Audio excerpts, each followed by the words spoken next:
sama coobare añ tëb reer aw ma capitalu fanweer bis dina ñëw dinaa ci génn ku ma samoon dina mooñ muñal baay muñal fomp say rangoon ba saa su ne ñoo ngi jéem di fayta damu lu nu gis jéem si dooge. Salaamaaleykum à toute la communauté de Kaay Job Sénégal, salaamaaleykum à tous les téléspectateurs de la RTS2 ñi ngi leen di nuyu bu baax di am mbégte janowaat ak yéen ci seen émission Kaay Job di sant yàlla bu baax beneen yoon bi ñu may tal ak fekkee ba nu mën a ñëwaat tey ci jotaay bi nii ngir waxtaanee li nga xamante ni bii chaque fois comme ni ñu koy defee dafay nekk ay sujet d'actualité nekk ay sujet yoo nga xamante ni bii dafay soxal askan bi day soxal sénégalais yi ak fépp foo xamante ni bii mun ñi ngi fa te di bàyyi xel jotaay bi ñi ngi sant yàlla bu baax ci loolu et puis di leen remercier également tey ci soutien bi nga xamante ni bii yéen a ngi koy def depuis bi ñu lancé émission bi comme ni ngeen ko xamee du ñu tàyyi benn yoon ci di leen ko fàttali Kaay Job Sénégal nekk benn kuréel bu ndaw bu ay ndaw taxawal nekk kuréel boo xamante ni bi dafay yëngatu ci écosystème entrepreneuriat bi di fexe di fësal ndaw ñi fépp foo xamante ni bi ñi ngi fa nekk ci réew mi loolu mooy dox ba li nga xamante ni bi ñi ngi ko doon def ci réseaux sociaux yi ak si tey ci RTS2 ñu fi dalal aussi ay jeunes wala ay kilifa yoo xamante ni bi seen xel dafa màcc jëm ci wàllu wi nga xamante ni bi moom la ñuy war a waxtaanee tey ñu am mbégtewu dalal fi ñaar ñoo nga xamante ni bii voilà seen xel màcc na trop jëm ci thématique bi donc du ñu def lu dul dem régie jël jingal après ñëwaat incha allah ñu bàyyi leen ñu présenté wu su ko defee ñu dugg ci waxtaan bi asalaamaaleykum. añ tëb reer aw ma capitalu fanweer bis dina ñëw dinaa ci génn ku ma samoon dina mooñ muñal baay muñal fomp say rangoon.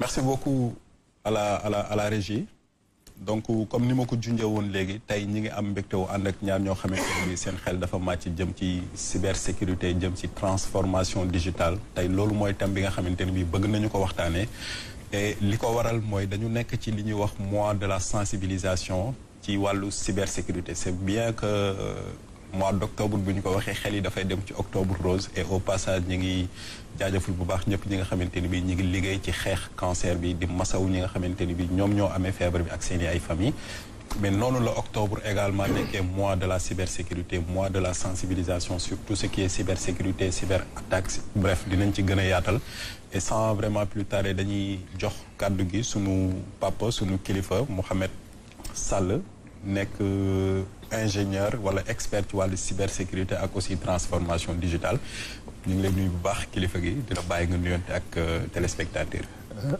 am di jërëjëf maa ngi nuyu téléspectateur yëpp di sant waa seen association bi Kaay Job di lay remercier ci invitation bi j'en profite pour vous féliciter et puis surtout féliciter Gérard parce que comme j'ai dit la vie c'est une course fu mu nekk le témoin je suis prêt à vous passer le témoin. Merci beaucoup. su ma gisee ay jeunes yu mel ni yéen yoo xam ne dañuy gis naa ne dañuy gëm seen bopp sawar. voilà ça me donne beaucoup de courage. Merci beaucoup merci beaucoup. jërëjëf merci beaucoup Mr Gérard kii dafa am particularité bu extraordinaire lënd rek la bañ ci àddunaam quoi mais maa ngi lay nuyu di la bàyyi nga nuyonte ak téléspectateurs yi. Merci beaucoup donc man la Gérard Dacosta donc ingénieur en sécurité informatique option management de la sécurité des systèmes d'information donc ñun aussi ñoo teg kuréel bu tudd communauté route SN donc vraiment chaque année si mois octobre bi ni ñu def octobre cybersécurité dañuy yokk sensibilisation pour yee nit ñi wax leen danger yoo xamante ni moo am si cyberespace mooy monde boobu yoo xamante ni dafa juddu grâce à internet et vraiment maa ngi nuyu ñëpp ñu toog fii ak ñëpp ñu nekk di ñu seetaan si plateau yi. et justement ñu démarrer ci lan mooy cause mois octobre ñu choisir ko pour mu nekk mois de la sensibilisation ci cybersécurité. parce que c'est vrai que c'est pas encore très très connu sénégalais yu bëri comme ni ma ko waxee léegi bu ñu waxee octobre rek cancer la ñuy xalaat lan mooy cause bi ak pourquoi yéen ngeen porter combat bi. ok donc question bu important mu ngi noonu parce que demoon na ba indi ay tiraillement donc mois de la cybersécurité en réalité c'est mois européen de la cybersécurité. ok mais tey le cyberespace ñu ñëpp ko moom. bien sûr. et tey dañoo ne pourquoi européens yi rek ñooy fêter mois boobu noonu sachant que ñoom déjà ñuy traiter suñu données. ñu ngi utiliser suñu données. te tey informatique c'est accessible à tout le monde. tey par exemple grâce à WhatsApp man mun naa échanger ak nit koo xam te mu ngi États-Unis mu ngi feneen ak feneen donc ça veut dire que tey par exemple cybersécurité ça n'appartient pas aux Européens. tout à fait ça n'appartient pas seulement aux Américains ou autres donc dafa nekk leen loo xam te ne bu ko kenn génnee rek. après day multiplier wu mu law. de telle sorte que aujourd'hui octobre dafa nekk mois de la cybersécurité parce que en Europe dañ koy fêter. et même la France à travers ANSSI mooy. kii bi seen kuréel bu gën a mag buy gérer cybersécurité agence nationale de la sécurité des systèmes d'information daf ko def événement national. boo xam te ne dañuy fêter donc ñun suñu combat c'est que ñun tamit ñu mun a fêter mois boobu noonu ba am tamit peut-être semaine boo xamante ne ci biir octobre état du Sénégal dina mun a ne semaine de la cybersécurité boo xamante ne vraiment. président bi mooy porter combat boobu ñun loolu mooy suñu combat. c'est une attente en tout cas bëgg nañu wax dëgg fa yàlla gis autorités yi dugal ci seen loxo bu baax parce que tey on dit que nous sommes dans un monde interconnecté. nga nekk Dakar wala nga nekk Washington avec la magie de la technologie ñun ñëpp ñu ngi en interconnexion. et justement pourquoi est-ce que cybersécurité waxtaanee ko am importance. ah ça c'est une bonne question. j'ai l'habitude de dire xam nga dama yor école. sama élèves yi nee naa leen wóor je suis sûr et certain c'est vos petits-enfants du ñu xam luy këyit. c'est vrai. ah parce que actuellement ñu ngi vivre ce qu'on appelle une transition numérique. évidemment. Aujourd'hui boo xoolee avec l'explosion de l'utilisation de l'internet et les données qui circulent léegi dafa am ce qu'on appelle la technologie 4.0 et ci dans la technologie 4.0 il y a l'intelligence artificielle il y a les big data je précise que la principale richesse au monde aujourd'hui c'est les données. évidemment. les données. bien sûr. ça circule partout. les données n'ont pas de frontières. Il y a la cybersécurité tout à l'heure nee na cyberespace. évidemment.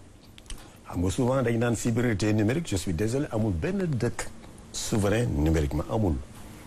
aujourd'hui ce sont les grandes nations sociétés transnationales les grands de la technologie c'est eux qui maîtrisent le cyberespace parce que cyberespace une souveraineté numérique mooy la exercer ses droits régaliens dans le cyberespace ku defar logiciel bi defar luñu ko.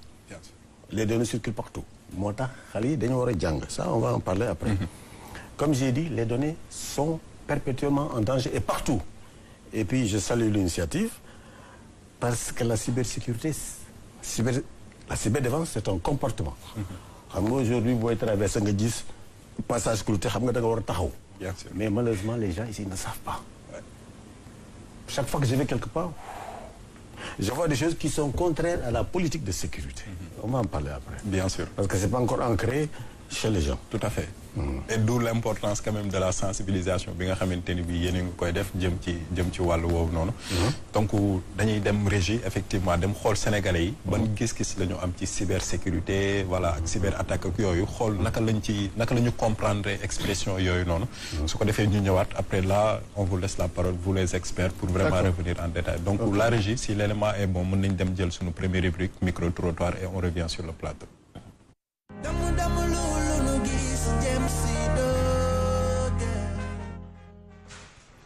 Cybersécurité consiste à protéger les ordinateurs, day protéger appareils mobiles yi, day protéger serveurs yi ak données yi nga xamante ne nii pour contre attaquer la. koo xamante ni moom subir na victime de piratage moom mun na am lu ñuy naan vol de données ay données mun na ko perdre mun na tamit ay falsifier ay documents mun nañ aussi vol ay mots de passe am ba nga xamante ni mën na dem sax ba ñenn ñi mën nañ dem ba perdre seen compte bancaire à cause de ce piratage. waaw risques yi bëri na trop déjà en tant que jigéen ñun en général dañoo bëgg def ay photos ay vidéos mën nañ la pirater sa compte am say information daal di koy divulguer aussi am na ñenn ñoo xamante ni dañuy utiliser cybercriminalité jël say information di la demander du xaalis par exemple ay rançon pour mën see am xaalis des choses des trucs du genre. waaw pour mucc ci loolu da ngay fexe ba maanaam xam nooy jëfandikoowee internet nekkul n'importe quel lien boo gis rek nga daal di koy cliquer nekkul tamit luñ la wax lii la rek comme des fois da ngay gis ñu envoyé ay message nee la soo cliquer fii di nga am tant de giga d'internet yooyu yëpp da nga ko war a utiliser ba pare di laajte comme boo amee kenn koo xamante ni moom xam na dara si ay jumtukaay internet ngay gëstu du faral di gëstu si loolu. déjà nañu moytu nañu def très attention nañuy faral di def des mises à jour ñu bàyyi bépp lien bu ñu gis ñu daal di koy cliquer am na ñu bëri ñoo xam ne dañuy envoyer ay lien via WhatsApp naan fii boo fi bëggee boo si bësee da ngay am connexion wala da ngay am xaalis wala da ngay am financement des trucs du genre c'est pas sûr nañuy xool bu baax lien yi ak mail yi ñuy dugg. pour mucc ci cybersécurité pour mucc ci cyber attaques yi il faut que ñuy par exemple tey suñu amoon benn compte Facebook il faut que ñu def ci ay mot de passe yu fort nga xamante ne kenn du ko mën a pirater kenn du mën a accéder suñu ay données ba pare tamit di mettre à jour régulièrement plateforme yi ñu utiliser dina réduire kii nii failles parce que sécurité à 100% moom ça n'existe pas léegi pour cela il faut que nga def un mot de passe fort faire des mises à jour régulières éviter ngay cliquer si yenn liens yi ay liens yu suspect ay email yu suspect parce que si mën nga cliquer si yenn liens yi ñu jël say données yëpp te mënoo xam après données yooyu noonu lan leen ci mën ci def. moyen de défense d'abord il faut ngay sauvegarder say données ak li ñu naan tamit les cryptages souvent ñiy def mot de passe muy seen compte Wave yeeg compte Orange Money da ngay gis souvent seen date de naissance la ñuy def voilà là vous êtes à l'abri parce que c'est pas souvent les hackers wala ñi lay attaquer tentative yooyu la ñuy def yu yomb yooyu la ñuy jéem a xool pour am accès ci say compte.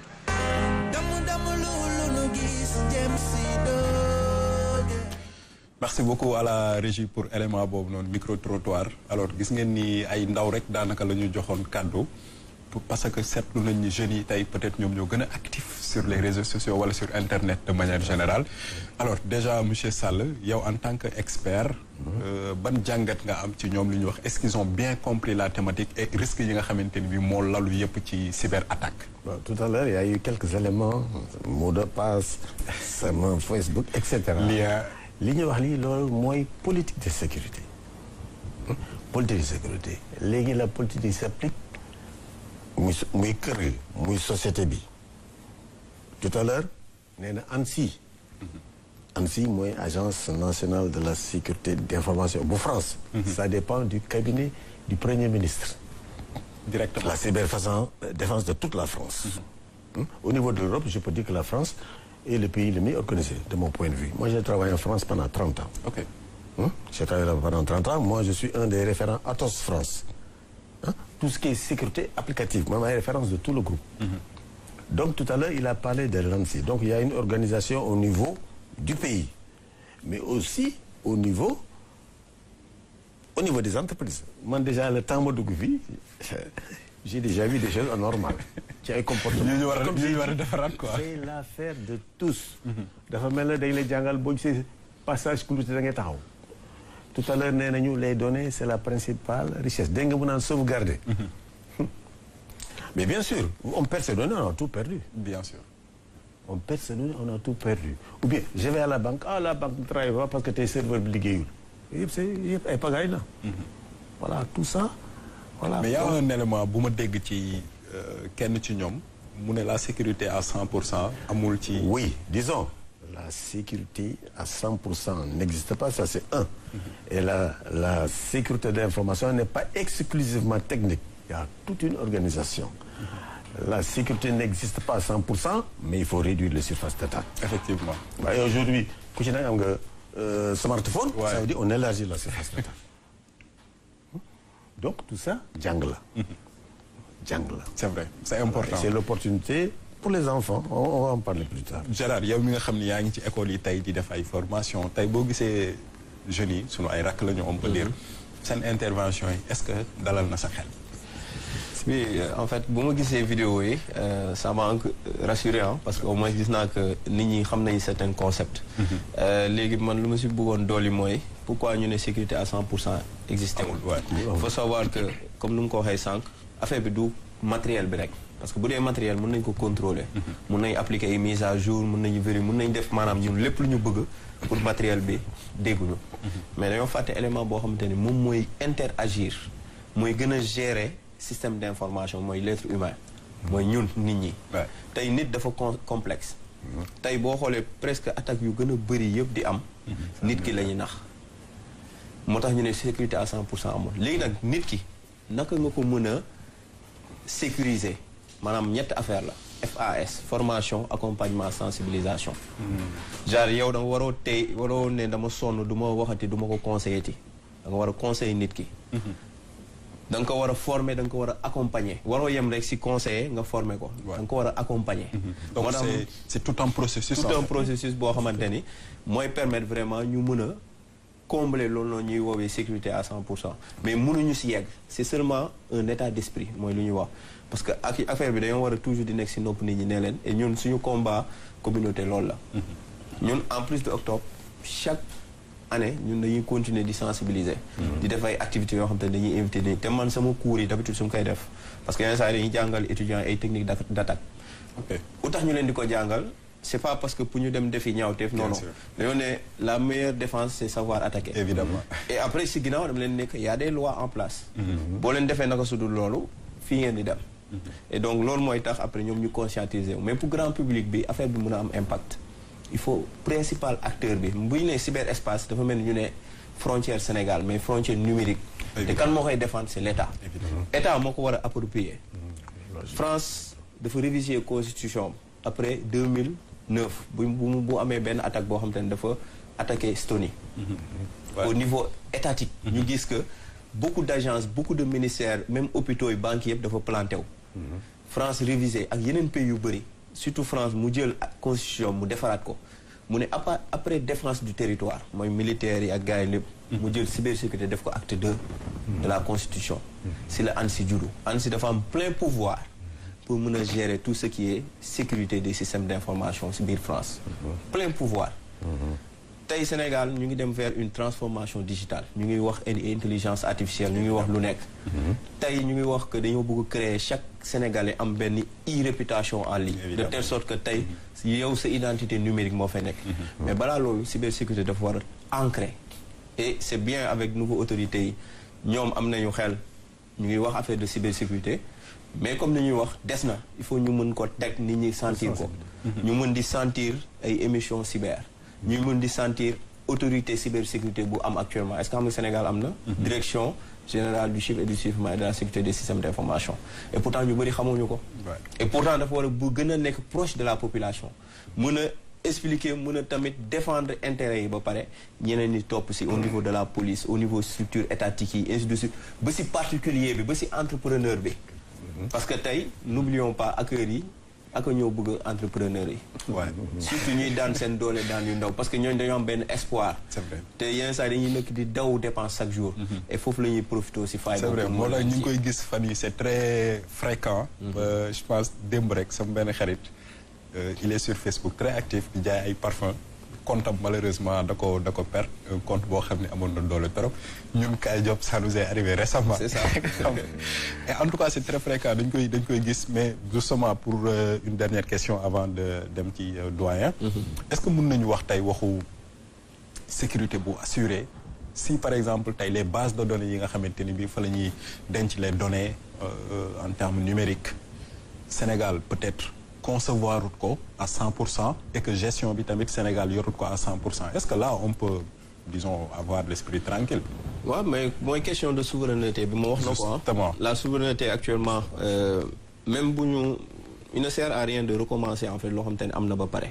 mais mën nañu approprier technologie bi genre tey ñooy noonu defar dañ leen di woo ne leen ok seen technologie nii lay fonctionner li dañoo bëgg ngeen personnaliser ko par rapport à l'état du Sénégal parce que état du Sénégal tey benn état la donc am na doole. et tey Union africaine peut-être bu gars yi dajaloo mun nañu di concevoir par exemple ñii ay IBM ay Google ay gars yëpp di teg en place kii yi. ñu ne dañoo bëgg ñun suñu version personnalisée boo xamante ne ce sera supervisé par des ingénieurs sénégalais maliens et cetera ñoom dañuy dem xool noo leen di ko defaree. ñu dugal si ay quelques modifications de code yoo xam te ne ça va nous appartenir. après ñu ñëw c'est pas ñu recommencer lépp mais dañuy xaw a personnaliser. effectivement ñu jël ko ñu teg ko à côté léegi nag ñu mën a gérer suñu propre affaire. parce que ça se fait am na beaucoup d'instituts yoo xam tey Union européenne mais moom Windows daf ko defar kii am à part même ordinateur mi à part Lenovo et ainsi de suite parce que dañoo am doole. ñu mën a imposer dañoo soxla seen personnalisation de leurs trucs. et noonu la tamit tey Union africaine mën a def.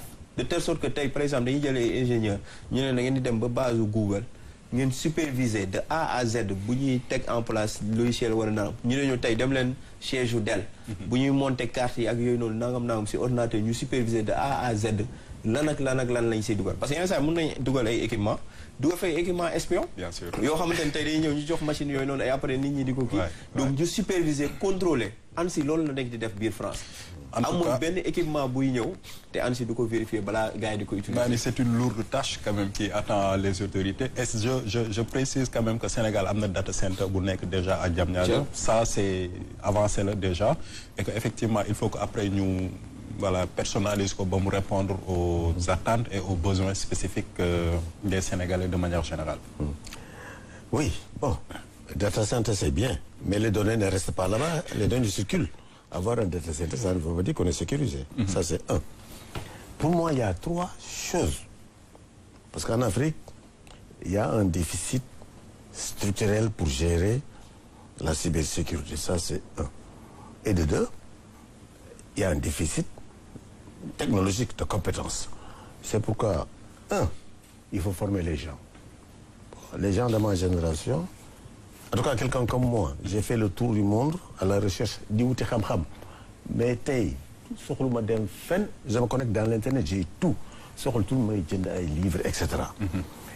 Google lu muy def ak Amazon mën nañ ko bu ma kenn wax affaire Amazon wala Google wala et cetera.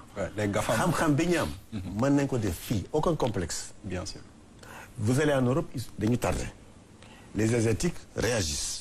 Souvent, oui, GAFA, Google, Microsoft. Et alors, ce que Google, Microsoft, etc. font, on est capable de le faire. Expertise magnifique en fait. Mais, fille, Sénégal. On peut faire du Sénégal une référence en formation. On n'a pas besoin d'aller ailleurs. Si on s'organise. Hein? Oui, justement, j'allais vous demander, naka exactement comment. Mais question volontaire là, aujourd'hui, c'est vrai, j'ai étudié à l'étranger, etc. Je suis revenu, j'ai créé une école d'ingénieurs. Hein? Moi, je forme des ingénieurs, des BTS. Mes élèves, je forme des prépas, ils sont en France, et ingénieurs de Ligue France, Ligue filles.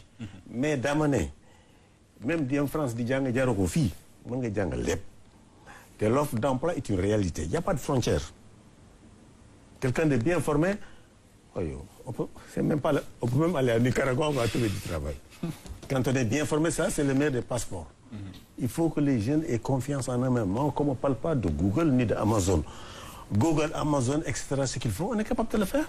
Évidemment. Je n'ai pas besoin d'eux. Même la Chine, hein, ce qu'ils font, on est capable de le faire. Et ils réagissent très bien. Ils réagissent très bien. Ouais. Les Européens ne réagissent pas. Si vous allez chez les autres, vous allez trouver des petits jeunes et en général, c'est des Asiatiques. Le savoir est partout et partagé. Donc c'est une question de volonté. Oui, justement. Et volonté Bob Mom, il nous le faut. Gérard, une dernière question avant de passer à la rubrique. Il y a une action concrètement pour peut-être approcher les autorités pour que nous soyons sensibles sur la question et que nous le mois de la cybersécurité un événement national. Ok, donc je pense que la transition nouveau gouvernement, avec le régime, on a un ministre. Donc on avait défendu un rapport avec l'ancien conseiller technique et commencé à faire un job. Donc malheureusement nouveau gouvernement a déposé mais on a peut-être vu nous dépôt parce qu'après il y a eu beaucoup de choses à faire. Mais je pense que nous après octobre bini am nañu document CRM ak lepp lo xamantene def nañ ko durant ce mois dinañ ko jël tamit dem déposer ko pour au moins xol est-ce que autorité dinañ réagir ñu mëna vraiment dem waxtaan ak ñom xol naka la ñun association ak yeneen association parce que bari na ay association sécurité ak informatique yu nek fi ñu xol naka lañuy togué autour d'un table ñu mëna waxtaan pour préparer événement bi xool par exemple kañ lañ koy préparer et comme ça mois octobre bi vraiment ñëpp mun si implicité. muy télé bi muy RTS muy état bi muy ñëpp parce que tey comme ni ñu waxee la cybersécurité c'est une affaire de tous. Tout à fait. état bi moo koy propulser mais ñëpp ñoo ko war a laal muy force de défense et de sécurité tey de nos jours léegi on parle de cybercriminel. Ouais. Donc la division spéciale de lutte contre la cybercriminalité mu ngi fii. La plateforme de lutte contre la cybercriminalité de la gendarmerie mu ngi fii. Donc ça veut dire que ñëpp la concerné. Évidemment. Et tamit plateau yi daf ñuy permettre tamit ñu lancer ay appel. ne bu nekkee ñoom ñi ñuy dégg ñu ne leen vraiment nous on est là et vraiment bëgg nañu waxtaan ak ñoom. ñu xool nu ñuy weccoo ay xalaat xool naka la ñu mënee def. mois bi gën a am doole et de telle sorte que sax mën nañ di invité yeneen états yi yeneen états africains yi ñu mën a ñëw toog waxtaan la cybersécurité africaine ñu mën a xool ñun comme nu nga ko waxee sànq comment gérer à notre manière notre cyberespace et loolu la Chine nekk di réussir du ñu utiliser WhatsApp foofu yow gis nga li ñu utiliser donc dañoo créer seen propre maillon boo xam te ne dañuy contrôler seen données tey ñun mën nañ ko def lépp c'est question de volonté et question fan la ñu bëgg a jëm c'est important surtout asiatiques yi ñoom ils sont ci beneen niveau la ñu nekk quoi te da nga xool ba TikTok bi nga xamante ne bii moo gën a voilà ñu ngi koy utiliser fii c'est autre chose mais fële c'est restreint à une certaine heure xale yi duñu mën a am accès sur TikTok wala même yow en tant que mag dafa am benn genre volume horaire boo xamante ni moom ngay am dans la journée et ça ñu ngi ciy lancer vraiment appel à nos autorités pour que ñu teg loxo bu baax a baax surtout si activités yi ngeen di def ak effectivement comme tu l'as dit yeneen association yi nga xamante ni bii ñu ngi ciy yëngatu parce que c'est une question d'une importance mais incommensurable la cybersécurité et il faudrait que tout le monde soit sensible pour que tout le monde puisse participer comme il se doit à la lutte contre les cyberattaques et autres donc sans transition dañuy jàll ci sunu deuxième rubrique muy vidéo présentation du jour comme ni ngeen ko xamee saa su nekk rek dañuy dem fekk benn ndaw boo xamante ni bii mi ngi yëngatu ci ruqam nekk di fa def lu am solo mais loo xamante ni bii dafa am rapport ak thématique bi nga xamante ni bii moom la ñuy waxtaanee donc avec la complicité de la régie ñu dem jëli élément bi ñëwaat sur le plateau.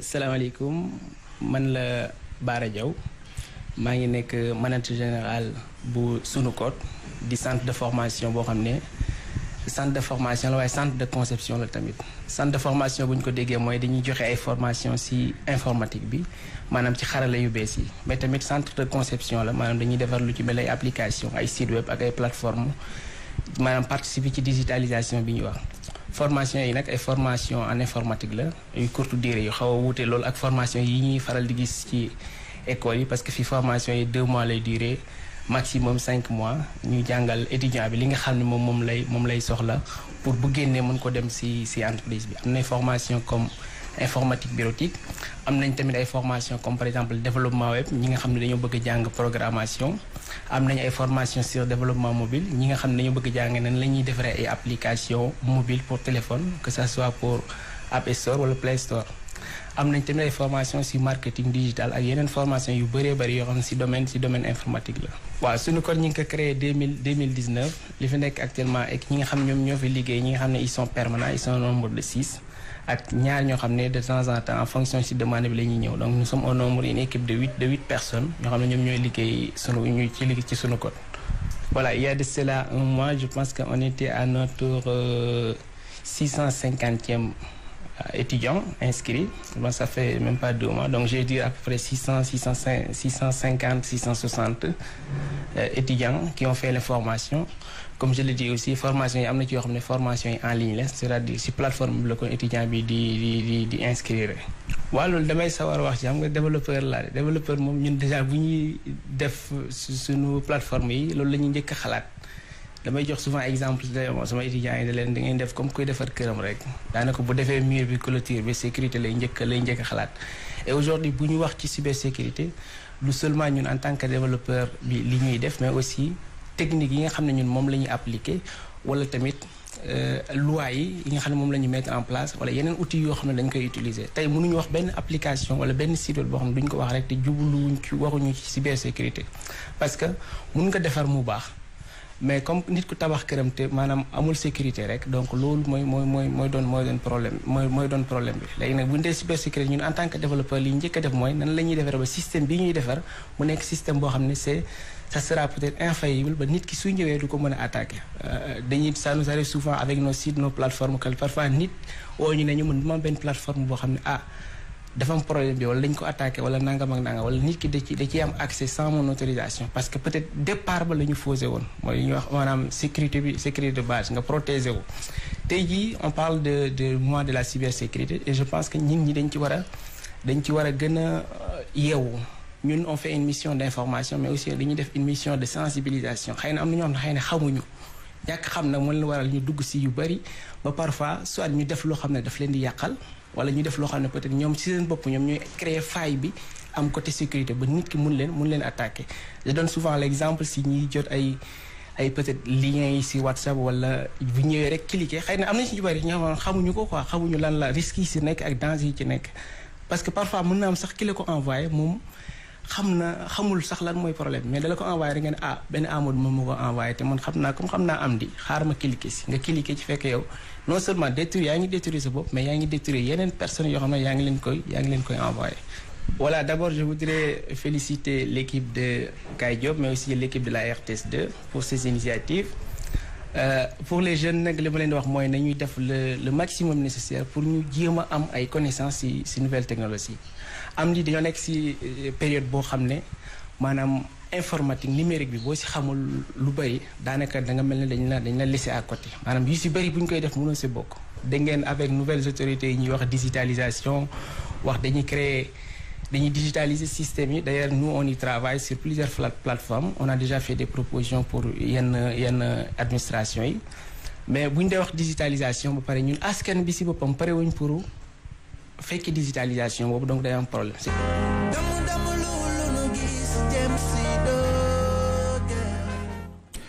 Merci beaucoup à la régie pour cet élément muy deuxième rubrique ou émission Kay Job bi muy présentation de l'entrepreneur. Donc l'idée c'est effectivement jox parole jeune boo xamante ne bi dafa yor activité am mais bu am rapport ak thématique bi ñuy waxtaanee Baara ñu ngi koy remercier bu baax pour sa disponibilité moom it kuy def lu am solo la ci voilà cybersécurité mais aussi formation ci wàllu technologie numérique de manière générale mais pour la formation est-ce que tey jàpp ngeen ni pour que ñu mën a former nit ñi ci wàllu numérique technologie numérique est-ce que d'abord au préalable ki ñu war a former dafa war a am benn certain niveau d'étude wala c'est accessible à tout le monde? Ça dépend.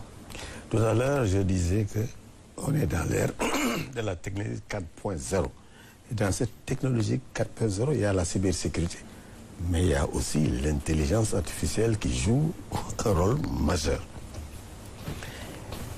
Numérique ak lu mu munti doon muy cybersécurité muy intelligence ak lu mu munti wax la base c'est le logiciel il faut maîtriser le logiciel. Un système d'information est composé de 20% de matériel 80% de logiciel et ces matériels-là c'est du logiciel qui les pilote. boo gisee il y a un trou dans le réseau mais ci logiciel bi la jaar le logiciel qui a permis de configurer les routeurs, etc. Aujourd'hui, il faut une bonne formation au niveau... Comme je dis, les nouvelles technologies, c'est le logiciel et la cybersécurité. Affaire de niveau, amul maana. La transition numérique, c'est l'affaire de tous. Je dis bien tous, il ne faut pas faire de distinction entre les gens qui ont fait des études scientifiques et ceux qui n'ont pas fait d'études scientifiques. Même quelqu'un... Bon, je trouve qu'un jeune motivé par les nouvelles technologies, qui n'a pas le bac, mais on peut le former. On peut le former et je vois déjà... C'est là-bas que j'ai rencontré Gérard d'ailleurs, quand on est allé à la fondation Mastercard. Ouais. Moi, je trouve que c'est une belle initiative. On peut former une grande masse de jeunes qui ont le niveau bac, voire moins, au codage. Ça, c'est le fondement, savoir coder. Bon, savoir coder, ça va bien au-delà de ce qu'on voit en général. Bon, ceux qui n'ont pas d'études scientifiques, qui n'ont pas fait d'études scientifiques. Bon, je ne veux pas faire de publicité pour mon école, mais des jeunes qui n'ont pas le bac scientifique, moi, je suis prêt. On est prêt à les former dans le numérique, qu'ils aient le niveau BTS. Donc, former au métier. Après, ils vont rencontrer les champions des mathématiques et ils vont faire des études d'ingénieur. Excellent. Donc, pour résumer, c'est l'affaire de tous et à tous les niveaux, c'est possible. Et il faut que ñëpp impliqué wu ci. Voilà, c'est l'affaire de tous. Commentaire sur Bara ak lépp li nga xamante ni mi ngi koy def ci école am. Mais toujours aussi ci même sillage bi. C'est ça. Formation bi. tey supposons man musuma jàng école musuma jàng daara musuma. j'ai jamais été à l'école. Est-ce que mën nañ ñu sensibiliser nit kooku ba mu comprendre déjà enjeu bi. et que ñu former ko facilement. C'est ça, donc déjà pour Bara maa koy remercier di ko féliciter. parce que moom invité na ma sax si local ami. ma defoon benn session initiation à la cybersécurité.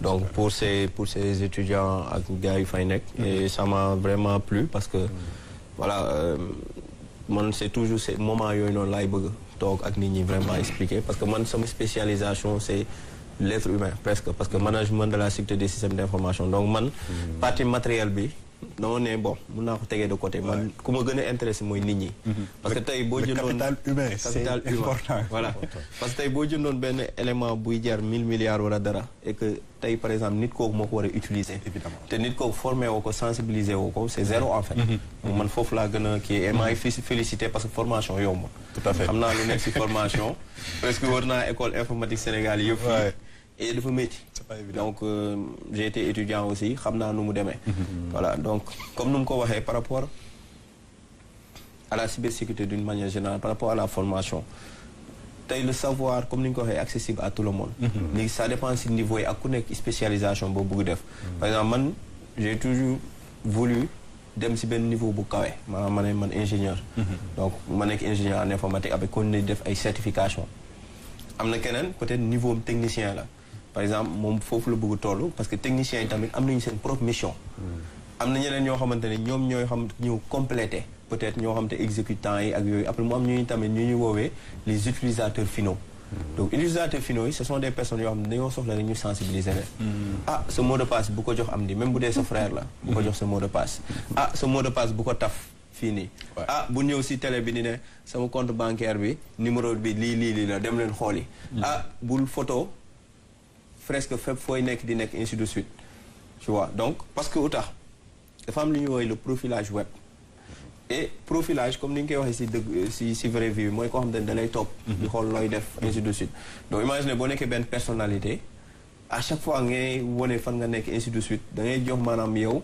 say habitudes tu donnes des indices et après nit ki su la buggee kal mën na la kal foofu noonu bu nekkee yow personnalité Gérard yaa ngi wax loo xamante ni bii saa yi c'est le réflexe actuellement ñun fu ñu dem suñu xel photo lay njëkk a am ñun moom grand parce que mais man je parle des personnalités surtout ñoo xamante ni ce sont des personnes yoo xamante ni c'est des personnalités yu ñu xam moo tax toujours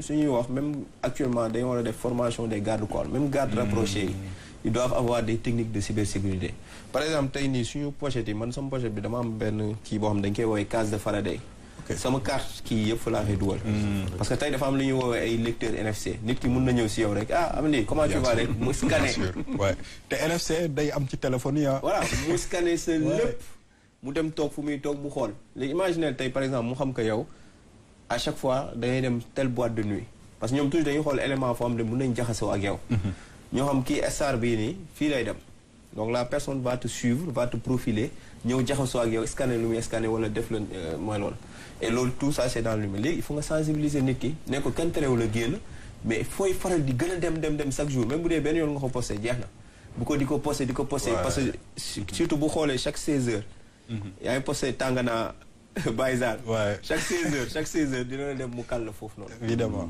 donc moo tax vraiment il faut que ñu mën a man sama combat mooy utilisateur finaux yi même au sein des informaticiens dafa am 2 catégories ñun waa cybersécurité dañoo fuy dañuy nekk ñun au-delà d'être informaticien on est des protecteurs moo tax dañuy ne y a les informaticiens et y a les cybersécurités parce que ñun on vient après toutes les espèces de la cybersécurité et ku ñëw lu bees sax da nga ñëw bokk ak ñun parce que la cybersécurité est présente partout sànq Bara mu ngi doon wax lu intéressant booy defar même application da nga war a def li ñuy woowee sécurité by design maanaam si biir conception bi ngay sécuriser booy defar sa réseau tamit si biir réseau bi ngay sécuriser lépp looy def dañoo soxla cybersécurité donc moo tax ñun en quelque sorte yenn saa dañuy jéem a yëkkati suñu mbagg yi suñu fekkee ak yeneen informaticiens yi mais bon c'est pas méchant parce que vraiment dañuy jéem a vraiment apporter quelque chose et tamit suñu combat la mais ñun kese mënuñu ko def la cybersécurité ñëpp la quoi moo tax toujours et dama soxloon lu mu waroon wax lu ndaw loo xamante ni bien sûr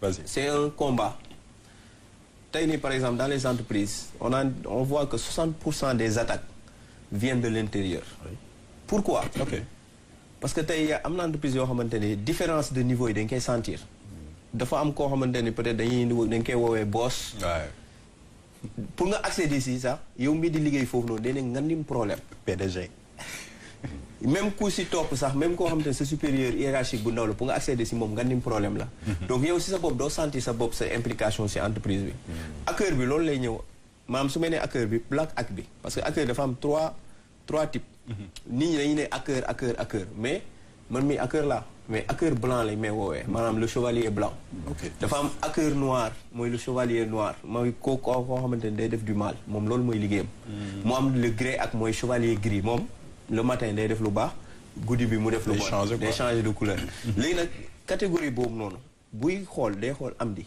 mais yow day dem xool sa profilage comme ni ñu koy waxee mu xam am di day liggéey RTS mu xool que da ngay dem tànganaa kii chaque fois benn bés mu ñëw toog mais am di yow est-ce que RTS bu nga ne kontaan nga nga ne bon xam nga nii rek nga commencé di dénigrer sa chef après mu ñëw mu ne la léegi xoolal man dama lay jox 500 000 dama bëgg clé USB bi nga dem nga branché ko si benn ordinateur n'importe quel ordinateur mais yow waaw boo amulee respect fait sa yoon new si da ngay ñëw nga branché mais tey boss bi bu la defee nga sentiru que tu es important même bu nekkee tu es au bas de l'échelle mais tey kenn bu ñëwee jéem a attaquer sa entreprise yow sa bopp yaay défendre évidemment et ça c'est un concept boo xamante ne dañoo war a di sensibiliser ñoo xamante ne ils se prennent pour des boss même da ngay romb vigile bi doo ko nuyu mais vigile bi il fait partie de l'entreprise te moom tey boo leen demee nelaw moom kese mooy paradew di dugg fu nekk tey affaire bu ñëwee mu jox ko 500 ne ko branché lii nii kan moo ko mën a weddi mais tey vigile bi si soo ko tegee nga won ko ça va noonu def ba guddi bi méttiwuloon nii ak nii mu xam kii am na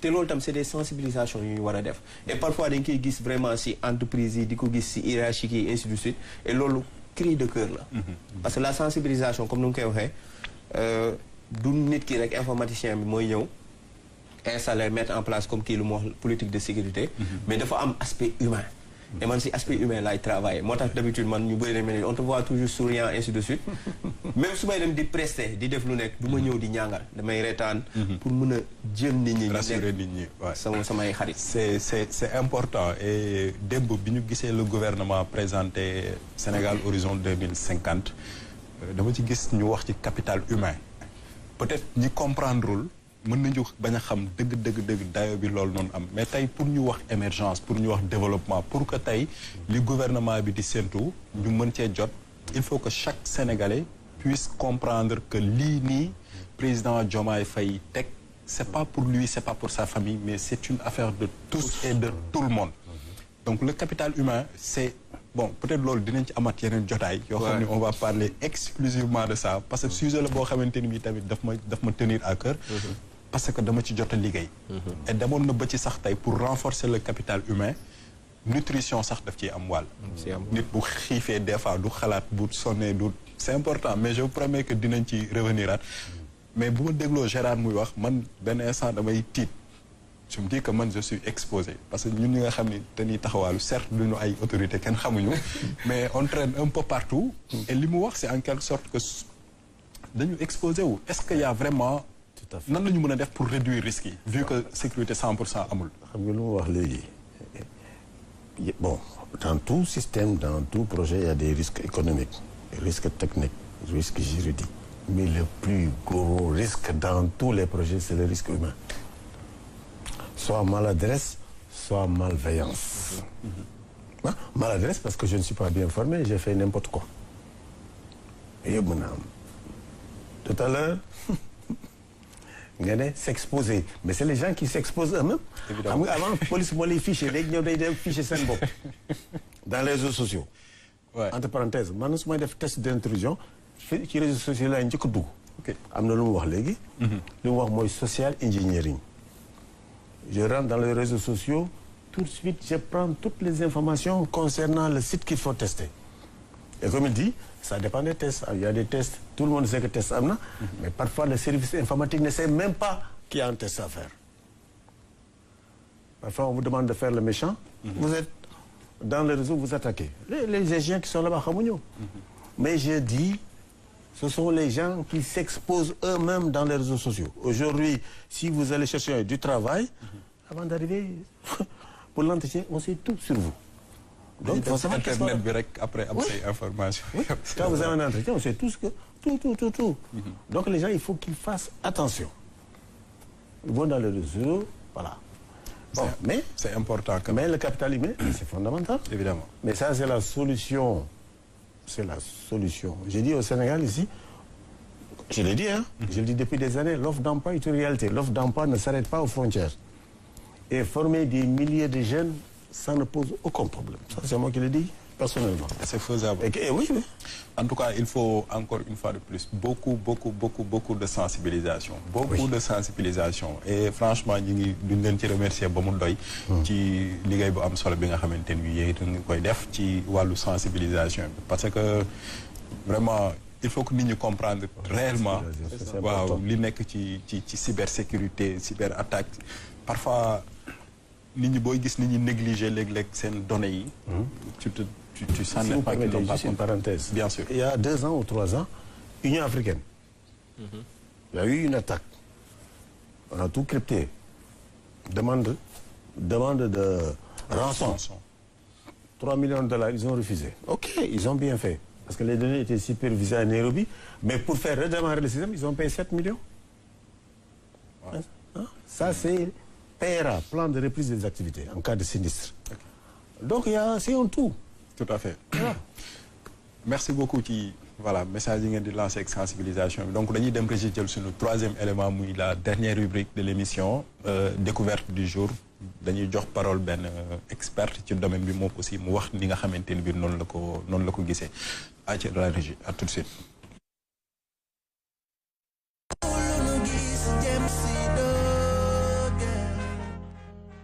Assalamu alaikum, maa ngi tudd Adja Fatou Kanja. Je suis chef de projet informatique.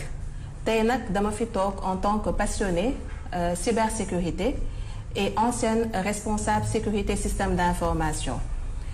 maa ngi leen di jaajëfal nag bu baax pour interview bi ñuy def nii tey parce que on est dans un mois de sensibilisation.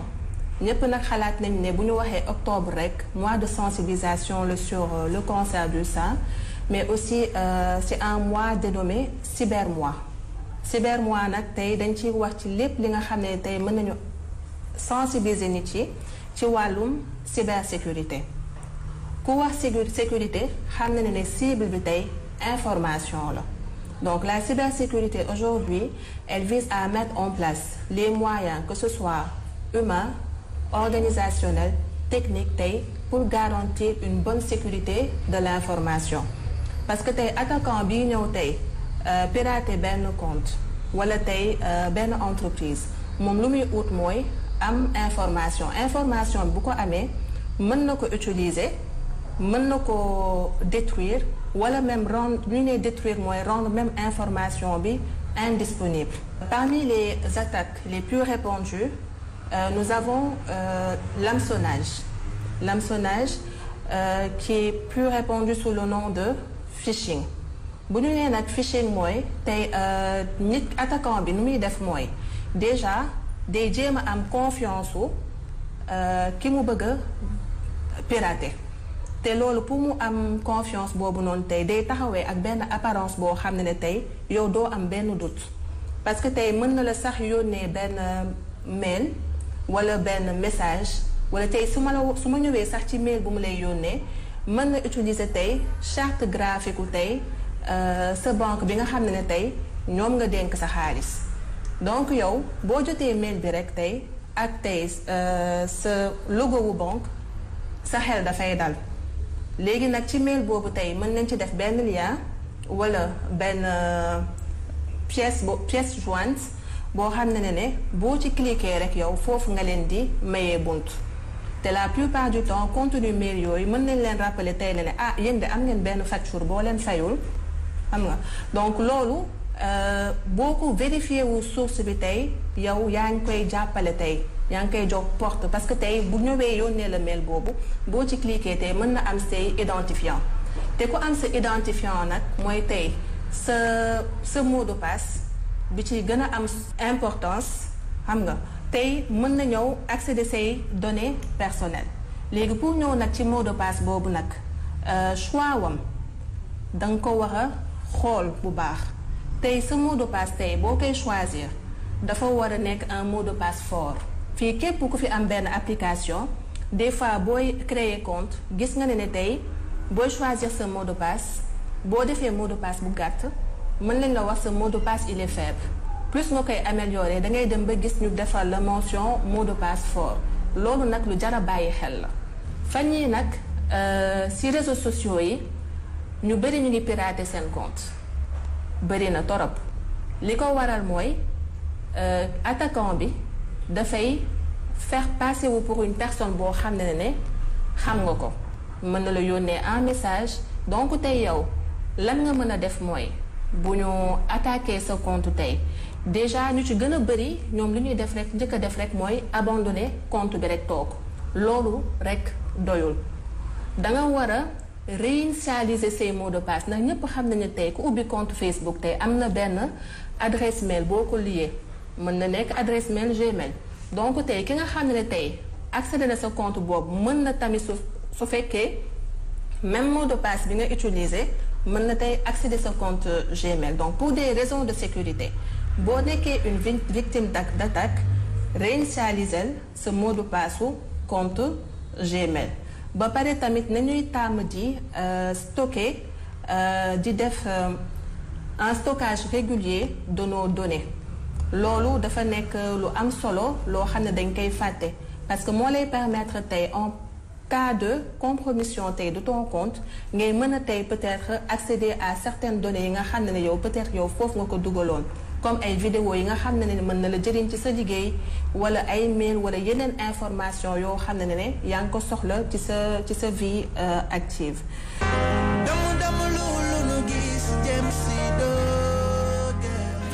Alors merci beaucoup à la régie pour élément bi nii donc Adja aussi ñu ngi koy remercier bu baax pour expertise am pour tamit xelam nga xamante ni bi joxe na ko ci thématique bi ñu andi.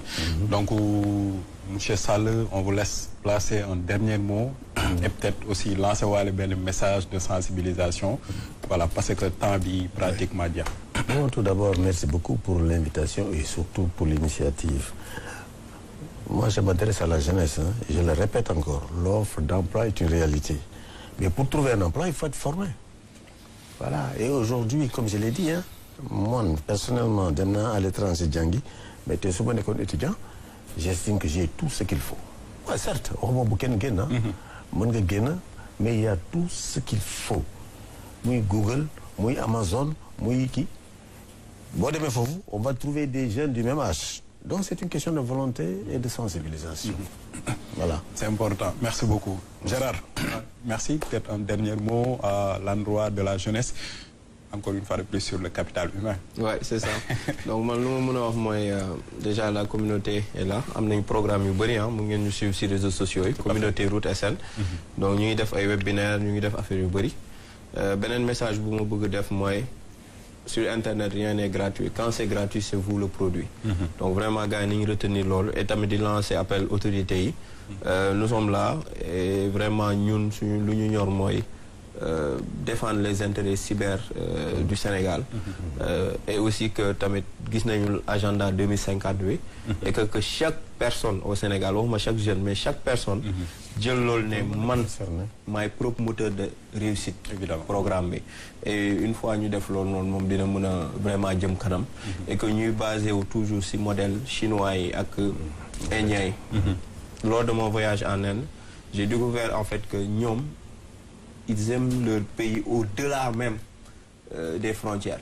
Donc nous en fait duñu xaar état duñu xaar keneen ou keneen ñoom ñooy approprier seen chose et que ñun Sénégal faut ñuy dem si loolu et que ñu wàññi vraiment pression sociale bi surtout parents yi parce que vraiment da ngeen nekk ndaw yeneen saa yi c'est compliqué mais parents yi pression bu ñu lay teg mooy tax yeneen saa yi nit ñi di dem si gaal gi et vraiment loolu tamit il faut ñu xeex si et que je pense comme nu nga ko waxee formation et que ñu créer un cadre de vie pour sénégalais yëpp mun a des fii nii mun a liggéey ñu war a dem tamit dem mais pas mu nekk loo xamante ni obligation la voilà merci beaucoup c'est important merci beaucoup Gérard ingénieur en MSSI voilà et aussi formateur consultant en IT merci beaucoup monsieur Sall doyen ñu ngi remercier bu baax ci teewaay bi donc téléspectateur u RTS 2 yi tey lii la ñu andi leen doon fii si seen émission Kaay Job donc incha allah ñu joxante rendez-vous ba beneen mardi bu ko defee ñu andiwaat yeneen borom yi xam-xam ñu waxtaanaat ci beneen thème merci beaucoup et à très bientôt may xëy di woon sama coobare añ tëb reer aw ma capitalu fanweer bis dina ñëw dina ci génn ku ma samoon dina moon muñal baay muñal fomp say rangoon ba saa su ne ñoo ngi jéem